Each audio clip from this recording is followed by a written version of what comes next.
This is lesson 112, quadratic inequalities. Less than. In lesson 110, let's remind ourselves. When we had quadratic inequalities and it was greater than. When it was greater than, it was a disjunction, right? It was a disjunction.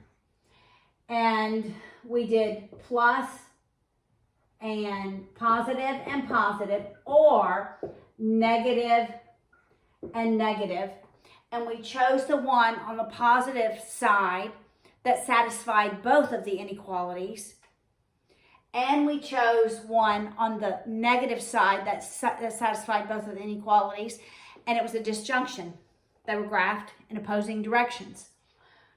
All right, because to be greater than 0, then we had to have it had to be the product of two positive numbers or the product of two negative numbers. All right, now we have less than. We have quadratic inequalities that are less than. So if we think about it, if we think about x being less than 0, then x has to be a negative number. And so now instead of the product of our binomials being positive, the product of our binomials now must be negative. All right? So let's look at example 1 on page 453. It's x plus 2 times x minus 3 less than 0. And this less than is going to be a conjunction. All right? So, in order for the product of these terms to be less than 0, to be negative, the first one has to be positive and the second one negative, or this first term could be negative and the second one positive. All right? So we're going to look at that. Positive and negative, or negative and positive. But before we do that, let's look at our critical values, which is our zeros, all right, on the number line. So let's look at what makes x plus 2 0, and that would be negative 2. That's a critical value. And what would make x minus 3 0 is positive 3. And we'll look at a value in all three of those areas. So let's go to negative 3 maybe. We'll go to 0, and we'll go to 4. Okay? All right. Now, when x is equal to negative 3, that's negative 1 times negative 6. It's a positive value. So this area doesn't work. It's greater than 0. It's a positive number. When x is 0, that's 2 times negative 3. That's a negative value. This area works. Let's look when x is equal to 4. All right. 4 plus 2 is 6. That's 6 times positive 1. It's a positive number. It's not less than 0. So what is going to be true of all of these is when it is less than, the area that you're going to graph is between your critical values. Remember when it was greater than, the area that you graphed was outside of your critical values. All right, so let's do plus and minus, or minus and plus. All right, so in order for x plus 2 to be positive, it has to be greater than 0. And in order for x minus 3 to be negative, it has to be less than 0. See how that's a little different than greater than? All right, or x plus 2 to be negative has to be less than 0, and x minus 3 greater than 0. All right, let's solve for x. Subtracting 2, x greater than negative 2, adding 3, x less than 3. And unlike the disjunctions, when we have greater than, we're going to choose one side.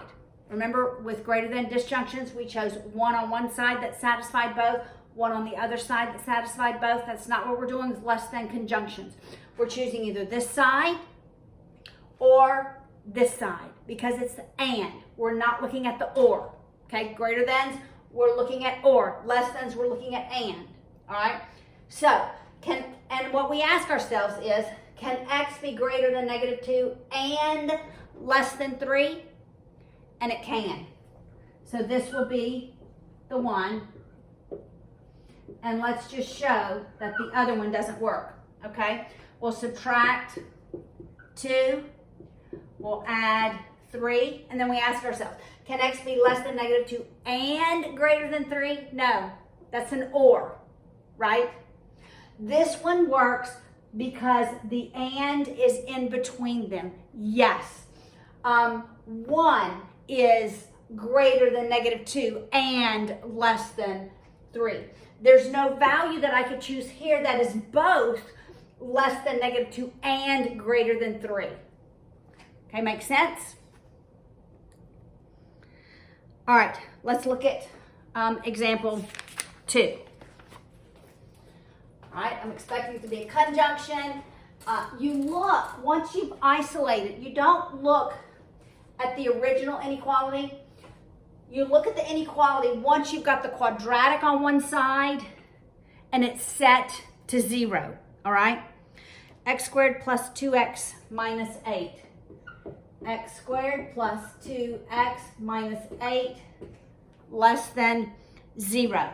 All right, I'm looking for factors of 8, -8, such that I add them and they equal 2. So it is +4 and -2. All right, so I do plus and minus, or minus and plus. And I'm going to just go ahead and remind myself of those critical values I'm expecting to graph between -4 and 2. All right, so for x plus 4 to be positive, it's got to be greater than 0. Also wanted to make sure it wasn't equal to. It's not. And in order for x minus 2 to be negative, it's got to be less than 0. Or I take x plus 4 to be negative, less than 0, and x minus 2 to be positive, greater than 0. All right, so I'm going to solve for them. I subtract 4, greater than -4. I add 2, less than 2. I ask myself, are there any values that where x is greater than -4 and less than 2? Yeah, I can think of some. 0 satisfies both of them.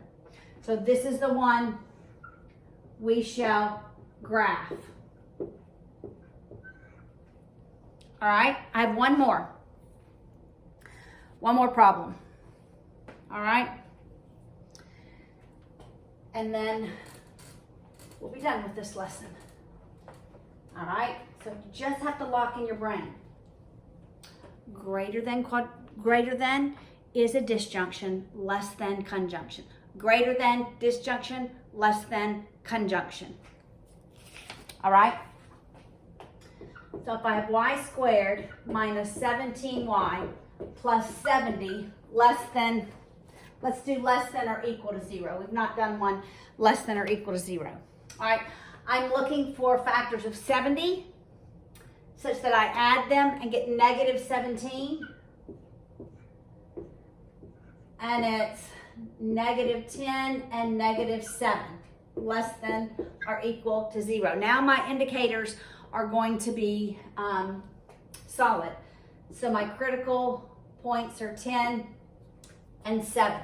All right, so I'm going to do positive and negative, or negative and positive.